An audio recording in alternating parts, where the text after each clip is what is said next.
Welcome बच्चों। Social study class 10th में आपका हार्दिक स्वागत है।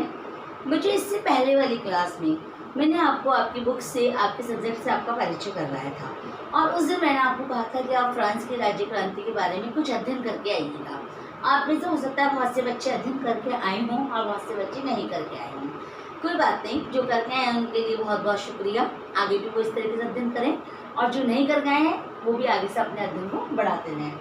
बच्चों, आज हम यूरोप में राष्ट्रवाद चैप्टर की स्टार्टिंग करने जा रहे हैं। उसमें हम सबसे पहले फ्रांस में क्रांति पढ़ेंगे। राष्ट्रवाद का अर्थ मैंने आपको लास्ट क्लास में बता दिया था। अब देखिए, फ्रांस की राज्य क्रांति 1789 से 1799 का जो काल था वो फ्रांस में राजनीतिक, आर्थिक, सामाजिक हर प्रकार की उथल पुथल का काल था। और उस समय की जो राजनीतिक उथल पुथल फ्रांस को हुई, उस राजनीतिक उथल पुथल ने न केवल फ्रांस को बल्कि संपूर्ण यूरोप को, है ना, पूरे यूरोप को प्रभावित किया। और एक सूत्रधार नहीं बन जाता, कोई किसी चीज़ की स्टार्टिंग वाला बन जाता है, वैसे ये उसका सूत्रधार बन गई। फ्रांस की राज्य क्रांति समस्त क्रांति का या यूरोप में राष्ट्रवाद का सूत्रधार बनी। इसे मील का पत्थर अथवा गौरवपूर्ण क्रांति के नाम से भी जानी जाती है। कुछ विद्वानों ने फ्रांस की राज्य क्रांति को क्या कहा? मील का पत्थर कहा। और ये इतिहास में गौरवपूर्ण क्रांति के नाम से जानी जाती है। बेटा, उस समय की जो ये क्रांति को गौरवपूर्ण क्यों कहा जाता है?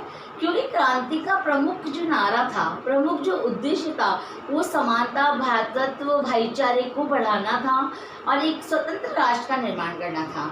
देखो, जो अभी वर्तमान में हमें राज्य दिखाई देते हैं, हकीकत में क्या था कि उस समय इस प्रकार के राज्य नहीं थे। उस समय राजतंत्र व्याप्त था। राजतंत्र यानी आप समझते हैं राजा का शासन। जिस राज्य में, जिस देश में, जिस राष्ट्र में राजा के द्वारा शासन करता है वो राजतंत्र कहलाता है। राजतंत्र व्याप्त था। परंतु धीरे धीरे क्या हुआ, जब हमारे पास शक्ति आती है, चाहे हम हो चाहे राजा हो, जब हमारे पास शक्ति आती है तो कभी न कभी ऐसी परिस्थितियाँ हो जाती है कि हम उन शक्तियों का दुरुपयोग करने लग जाते हैं और निरंकुशतावादी हो जाते हैं। तो जो राजा लोग निरंकुश हो गए थे, उनकी जो शासन व्यवस्था थी वो निरंकुशता पर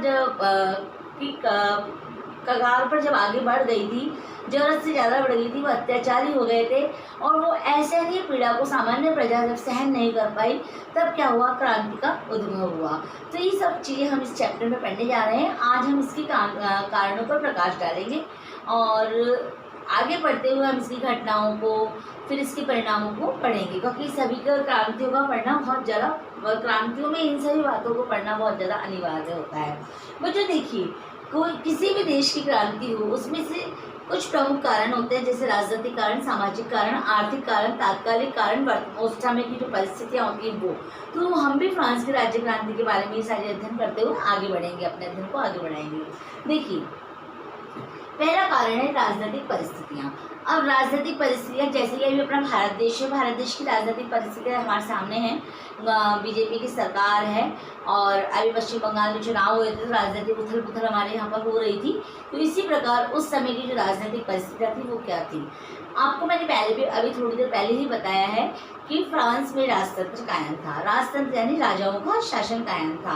राजाओं के शासन में जो लुई 14वें का जिस समय शासनकाल था, जब ये क्रांति के आसपास का जो समय था, समकालीन समय था, तो लुई 14वां शासनकाल में था। उस समय जो राजतंत्र था उसमें राजत्व का भाग था। राजत्व मतलब राजतंत्र में राजत्व, राजा में देवत्व का स्थान था। राजा को देवता माना जाता था, यानी जो राजा ने कह दिया वो फाइनल है, चाहे वो सही हो चाहे वो गलत हो, राजा ने जो कह दिया वो फाइनल। ईश्वर का रूप राजा को माना जाता था। लुई 14वां जो था वो तो स्वयं कहता था कि मैं ही राज्य हूँ, यानी कि मैं ही राज्य हूँ, मैं ही ईश्वर हूँ, मेरे ये जो कानून है वो भी मैं ही हूँ, मतलब जो मैंने कह दिया वही बात क्या है, कानून है, ऐसा लुई 14वां कहता था। चलो ठीक है, राजा को ईश्वर मानना कोई बहुत गलत बात भी नहीं मानी जाती, लेकिन राजा उस योग्य होना चाहिए, जैसे कि लुई 14वां कहता था। और लुई 14 ने बहुत से कार्य ऐसे किए भी थे, ऐसा नहीं है। हालांकि उसने कुछ युद्ध किए थे, जिससे कि फ्रांस की अर्थव्यवस्था डगमगा गई थी, लेकिन फिर भी उसमें वो गुण थे, है ना। निरंकुश तो वो था, निरंकुश राजतंत्र था, लेकिन उसने इतने अत्याचार प्रजा पर नहीं किए थे और कुछ विशेषाधिकार भी उसने दिए थे, प्रजा का ध्यान रखता था वो। उसके पश्चात जो उसके उत्तराधिकारी बने लुई 15वां और लुई 16वां, पूर्णतः अयोग्य शासक थे। उनको आप किसी भी तरीके से योग्यता नहीं मान सकते।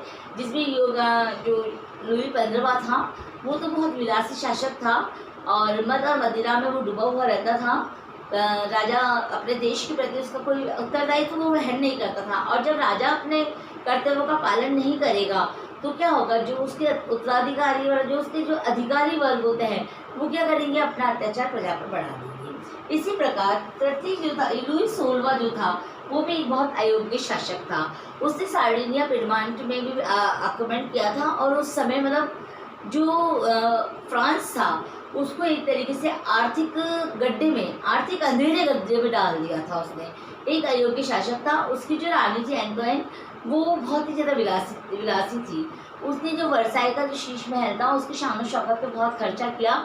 और एक जब प्रजा अकाल से या प्रजा परेशानियों से डरती थी, जब प्रजा रोटी के लिए परेशान होती थी और अपनी आर्थिक समस्याओं से समाधान मांगना चाहती थी, तो वो रानी जो थी वो उस चीज़ पे ध्यान नहीं देने देती थी। और रानी का प्रभाव किस पे था, लुई 16वें में बहुत ज़्यादा था। तो जब प्रजा, एक बार की बात है जब ब्राइड के लिए वहाँ पर ब्राइड यानी रोटी, पाव रोटी जिसको बोला जाता है, ब्राइड के लिए वहाँ की जनता ने मांग करी कि अकाल वगैरह पड़ गया, प्लेग महामारी वगैरह फैल गई, तो उन्होंने क्या करा, ब्राइड के लिए रोटी के लिए मांग करी कि हमारा कम से कम सरकार का दायित्व होता है कि रोटी पेट तो भरा जाए। तो जब उन्होंने मारा तो रानी के जो शब्द थे वो थे कि अगर रोटी खत्म हो गई है, रोटी नहीं मिलती, तो आप लोग केक क्यों नहीं खाते। अब सोचिए, अब इतनी बड़ी बात कोई रानी वहाँ की बोल सकती है तो प्रजा फिर क्या करेगी। प्रजा में अत्याचार व्याप्त हो गया और प्रजा किसके खिलाफ होती चली गई, अपने राजतंत्र के खिलाफ वो धीरे धीरे होती चली गई। और प्रजा ने अपना कहीं ना कहीं मतलब एक बार उस समय जो कर लिए जाते थे, टाइल नामक एक कर लिया जाता था, उस कर का इतना भार था प्रजा पर कि प्रजा बहुत ज़्यादा त्रस्त हो गई थी। और जब त्रस्त ज़रूरत से ज़्यादा हो जाता है तो वो क्रांति का रूप ले लेती हैं। इसके पश्चात उस समय नौकरशाही का बोलबाला था। नौकरशाही यानी राजा के द्वारा जो पदाधिकारी वर्ग होते हैं ना, जैसे कि वकील हो गया, जज हो गया, ये जो पदाधिकारी वर्ग होते हैं ये अत्याचारी होते चले गए। क्योंकि शासक तो था वो बिल्कुल कैसा था, मस्त मौला जीव था, विलासी था और फिजूल खर्ची करने वाला था, अत्याचारी था। तो जब उसके द्वारा जिनको नियुक्त किया गया फिर वो भी वैसे जैसे राजा था तो प्रजा, तो जैसा राजा था वैसे उसकी प्रजा भी बनने चले गए। प्रजा नहीं मतलब उसके जो अधिकारी वर्ग थे वो वैसे के वैसे बनते चले जा रहे थे और वो अपना प्रभाव जमाने के लिए जनता पर तरह तरह के अत्याचार करते थे। यहाँ रिश्वत, घूसखोरी इत्यादि उस समय व्याप्त हो चुकी थी, है ना। तो और सबसे बड़ी बात थी ये नौकरशाही थी। यहाँ पे जो एडमिट होता था वो जन्म पर आधारित होता था, मतलब योग्यताओं का कोई मतलब नहीं था। अगर आपने किसी कुलीन वर्ग में जो कि राजघरानों से संपर्क रखते हैं, जो राजघरानों के चमचे टाइप के लोग हैं, उस परिवार में अगर आपने जन्म लिया है तो वो पद आपके लिए सुरक्षित रहता है। इस प्रकार की जब स्थिति हो गई तब धीरे धीरे क्या होता है, 10 के 10 तो कमजोर होते नहीं, 10 में से कोई एक ऐसा होशियार निकलता है कि वो अपने आप को साबित करना चाहता है, अपनी योग्यता को साबित करना चाहता है। इसलिए राजनीतिक उथल पुथल थी, राजनीतिक परिस्थितियाँ बड़ी असहनीय थी। इसके पश्चात आता है सामाजिक कारण। बेटा किसी भी देश में हो, कोई भी देश हो, वहाँ पे अगर क्रांति होती है तो सबसे पहले समाज को, हमने देखो सिंधु घाटी सभ्यता वगैरह जो भी कुछ भी पढ़ी उसमें हमने क्या पढ़ा, सिंधु घाटी सभ्यता की सामाजिक व्यवस्था पढ़ी। ऐसे ही अगर क्रांति हुई है तो हमने राजनीतिक कारण पढ़ा। और राजनीतिक कारण ना समाज में क्या था, समाज में ऐसा क्या था कि वो लोग क्रांति पर उतारू हो गए। तो देखो बेटा सामाजिक कारण के अंतर्गत समाज जो था वो 3 भागों में विभक्त था। प्रथम स्टेटस, सेकंड द्वितीय स्टेटस और तृतीय स्टेटस। प्रथम स्टेटस में पादरी वर्ग आते हैं। पादरी आप लोग समझते हो, फादर वर्ग जो होते हैं, जो क्रिश्चियंस के धर्मगुरु होते हैं। अब जो धर्मगुरु थे ना वो भी 2 भागों में विभाजित थे, एक उच्च वर्ग के और एक निम्न वर्ग के। उच्च वर्ग जो था वो भोग विलास इत्यादि में व्याप्त रहता था, जबकि निम्न वर्ग वाले जो पादरी थे वो कैसे थे, वो पवित्र थे और वो जनता के प्रति अपना क्या बोलते हैं, करुणा रखते थे, जनता के प्रति अपने दायित्वों को समझते थे और धर्म की अच्छी व्याख्या करते थे, जनता को धर्म के पथ पर अग्रसर करते थे। जबकि उच्च वर्ग वाले जो थे वो बहुत ज़्यादा विलासी प्रवृत्ति के थे और वो एक धार्मिक कर जनता से वसूल करते थे, जिसे टाइल कहा जाता है। टाइल और टाइल 2 कर आएंगे, एक टाइल आएगा जो कि वाणिज्यिक कर था और एक था टाइल यानी धार्मिक कर, जो धर्म के नाम पर 1/5 भाग जनता से वसूल किया जा सकता। जनता किसी भी स्थिति में हो, किसी भी आर्थिक समस्याओं का सामना कर रही हो, लेकिन उसे वो कर देना ही पड़ता था।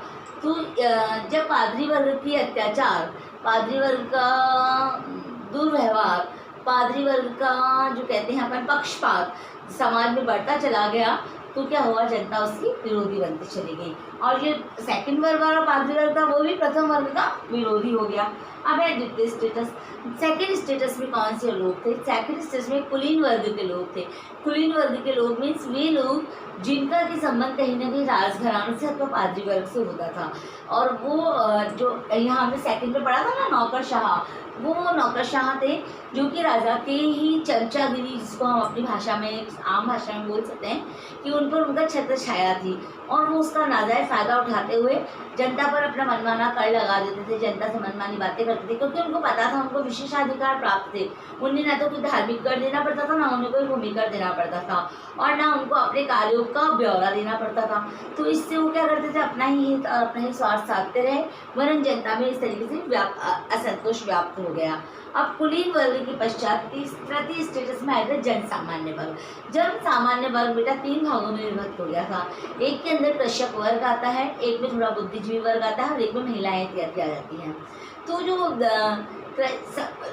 उस समय की जो सामाजिक व्यवस्था थी वो कृषि प्रधान थी। वो कृषक तो ज़्यादा थे, संख्या में बहुत ज़्यादा थे, वो अननोन थे, वो समस्त राजनीतिक प्रक्रियाओं से उनसे अननोन थे, उनको एक कर देना पड़ता था, वो अपनी उपज का सारा कर दे देते थे, चाहे वो फिर उस परिस्थिति से वो लड़ते रहते थे। इसी बीच में एक मध्यम वर्ग का जो उदय हुआ वो था बुद्धिजीवी वर्ग। बुद्धिजीवी वर्ग जो सोचने समझने की शक्ति रखता है, जो थोड़ा शिक्षित होता है, जिसके अंदर वकील, शिक्षक इत्यादि आ जाते हैं। अब जब ये वर्ग था, ये बुद्धिजीवी थे, इनको पता था कि हमारे ऊपर अत्याचार हो रहा है, शोषण हो रहा है, ऐसा नहीं होना चाहिए, तो इन्होंने क्या किया, इन्होंने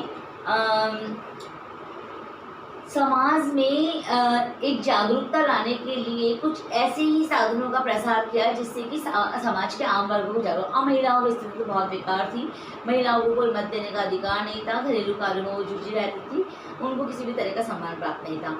अब मध्यम वर्ग जो था वो क्रांति का अग्रसर वर्ग बना। इन तृतीय स्टेट्स के जो लोग थे, इनको कुलीन वर्ग से और पादरी वर्ग से घृणा थी, है ना, क्योंकि वो उसके एंटी थे, वो विरोधी थे। वो जानते थे कि उन पर जो अत्याचार हो रहा है, उनका जो शोषण हो रहा है, उन पर जो दबदबा है, वो किस वर्ग का है, पादरी वर्ग का और कुलीन वर्ग का। और पादरी वर्ग में से भी जो निम्न पादरी वर्ग थे वो किसकी तरफ थे, बुद्धिजीवी वर्ग की तरफ थे। तो आपको सामाजिक अर्थव्यवस्था समझ में आ गई। 3 भागों में विभक्त है, प्रथम स्टेट, द्वितीय स्टेट, तृतीय स्टेट। प्रथम में पादरी वर्ग आ गया, द्वितीय में कौन आ गया, कुलीन वर्ग आ गया, थर्ड में जन सामान्य वर्ग आ गया। यहाँ तक आपको समझ में आ गया होगा। अब है आर्थिक कारण। अब बेटा जिस देश की राजनीतिक परिस्थितियाँ से उथल पुथल होगी, राजा निरंकुश होगा, राजा को समझदारी से कार्य नहीं करेगा, उस देश की आर्थिक परिस्थितियाँ भी कैसी होगी हमको सोचनी चाहिए। विलासितापूर्ण राज्य था, है ना, विलासिता में बहुत खर्च किया जा सकता। और सार्डिनिया, ऑस्ट्रेलिया, फिनलैंड वगैरह से उस टाइम पे युद्ध हुए थे, युद्ध पे अनाप शनाप खर्च किया गया था। फलस्वरूप क्या किया, किसी भी देश को अपने राज्य को चलाने के लिए कर्ज लेना पड़ता है दूसरे देश से। और फ्रांस कर्ज में डूब चुका था, पूर्णतः फ्रांस कर्ज में डूब चुका था, रोम कर्ज में हो गया था। अमेरिका ने तो फ्रांस को क्या दिवालिया घोषित कर दिया था, एकदम दिवालिया, कि बिल्कुल अर्थव्यवस्था बिल्कुल न्यून हो चुकी थी और आर्थिक संकट फ्रांस के सामने था। जनता 2 रोटी के लिए मोहताज थी, जनता राजतंत्र का विरोध कर रही थी। सारी परिस्थितियाँ क्या थी, बिल्कुल विपरीत थी। ऐसे में क्या हुआ, एक तात्कालीन जो परिस्थिति उस समय खड़ी हुई वो क्या हुई कि एस्टेट जनरल की एक बैठक बुलाई गई। एस्टेट जनरल बेटा ऐसा होता है, एक सभा थी जिसके अंदर प्रथम और द्वितीय स्टेट के तो लोगों का ज़्यादा प्रतिशत था और कम जो तृतीय स्टेट के जहाँ के लोग ज़्यादा हैं उनका जो प्रतिनिधि आता था, उनके प्रतिनिधि ज़्यादा होने के बाद भी वोट एक ही माना जाता था। तो मतलब इस तरह की बहुत विपरीत सी परिस्थितियाँ थी जो हम नेक्स्ट पीरियड में पूरा विस्तार से पढ़ेंगे एस्टेट जनरल के बारे में। अभी तो मैंने आपको थोड़ी सी हिंट दी है। तो एस्टेट जनरल की बैठक बुलाई गई। इस बैठक में क्या हुआ था, इस बैठक में जो लुई 14वें के समय विशेषाधिकार वापस दे दिए गए थे, तो इन लोगों ने सोचा कि हमारे विशेषाधिकार छीने नहीं जाएंगे और इनके विशेषाधिकारों पर उस समय प्रश्न चिन्ह लग गया था। ये उस समय की तात्कालीन परिस्थितियाँ थी जो कि क्रांति का स्टार्टिंग मान सकते हैं, क्योंकि अगर मेरे पास, जैसे सपोज करो मेरे पास बहुत सारे अधिकार हैं लेकिन मेरे अधिकार अचानक से छीन लिए जाते हैं तो मैं विरोध कर ही दूंगी। तो वहाँ पर भी ये स्थिति थी, विशेषाधिकार कुलीन वर्ग, पादरी वर्ग को दिए गए थे, उनसे वो विशेषाधिकार छीनने की नौबत आ गई थी, है ना। तो इसलिए उस तरह से क्रांति का सूत्रपात हुआ था। एक होता है दार्शनिकों की भूमिका। बेटा कोई भी देश हो, कितना भी बड़ा राष्ट्र हो, वहाँ पर जो दार्शनिक होते हैं, दार्शनिक कौन होते हैं? जो हर विषय के अच्छे और बुरे पहलू को देखते हैं और उन पहलुओं को वो जनता के सामने उजागर करते हैं। तो उस समय भी रूसो, वॉल्टेयर, मॉन्टेस्क्यू इत्यादि इस प्रकार के विश्व प्रसिद्ध दार्शनिक हुए थे, जिन्होंने क्या कहा था, जिन्होंने स्वतंत्रता, समानता, भाईचारा, निरंकुश शासनतंत्र का विरोध किया। मतलब इस तरीके का विरोध इन लोगों ने अपनी अपनी पुस्तकों के माध्यम से किया, अपने अपने शब्दों के माध्यम से इन्होंने जनता में प्रचार प्रसार किया कि जागो, उठो, अपने अपने अधिकारों के लिए लड़ो, अपने अस्तित्व के लिए लड़ो, स्वतंत्रता का महत्व है। रूसो ने कहा मनुष्य स्वतंत्र जन्मा है, स्वतंत्र रहेगा। इस प्रकार की बातें जब समाज में फैली तो दार्शनिकों का बहुत योगदान रहा। आज हम लोग आइडियल मानते हैं ना, कोई स्वामी विवेकानंद को मानता है, कोई महात्मा गांधी, कोई सुभाष चंद्र बोस को, तो ऐसे उस समय इन लोगों ने आइडियल। अब आपको ये सारे कारण समझ में आ गए होंगे। तात्कालिक कारण मैं अभी आपको नहीं बता रही हूँ, क्यों? क्योंकि इसमें स्टेट जनरल का पूरा ब्यौरा देना पड़ेगा और इतना बड़ा हम अभी ऑनलाइन में नहीं कर सकते हैं। तो जो नेक्स्ट क्लास होगी उसमें स्टेट जनरल प्लस तात्कालिक कारण का हम विस्तार से अध्ययन करेंगे। तो बेटा आज हमने जो पढ़ा, आप लोग एक बार विस्तार से इसको पढ़ना। अगर कहीं कोई परेशानी होती है तो आप लोग मुझसे सवाल कर सकते हैं। वैसे जहाँ तक मैं समझती हूँ कोई परेशानी नहीं होगी, फिर भी आप लोग देख लेना एक बार। और तो आज हमने क्या पढ़ा, हमने फ्रांस की राज्य क्रांति के बारे में पढ़ा, इसको क्या कहा जाता है और इसकी जो कारण थे, कैसी परिस्थितियाँ थी उस समय की, वो हमने पढ़ी है, समझने का प्रयास किया। बेटा आप रटन विद्या ना करें, समझने का प्रयास करें, अपने शब्दों में दम डालिए और अपनी बात को लिखना चाहें। मेन बात आप लिखिए, बाकी चीज़ आप कर सकते हैं। अपनी बुक में आज ये चीज़ आप जरूर पढ़िए, बुक नहीं तो PDF में पढ़िए और आप अपना होमवर्क भी कंप्लीट करिएगा। आपको हमेशा कुछ ना कुछ होमवर्क जरूर दिया जाएगा। चैप्टर पूरा नहीं होता है, लेकिन जो टॉपिक हम पढ़ते हैं उसी टॉपिक से रिलेटेड मैं आपको प्रश्न दिया करूँगी, आप अपने नोटबुक में करें। विशेष ध्यान रखना है कि आपका होमवर्क जरूर होना चाहिए, क्योंकि आपके होमवर्क से मार्क्स जाने हैं और स्टार्टिंग से क्लासेस शुरू हो रही है, इसलिए आपको कोई रियायत नहीं बरती जाएगी। दैट्स ऑल बेटा, आज की क्लास ओवर होती है। आप लोग घर जाके एक बार रीड जरूर करिएगा। ओके बेटा।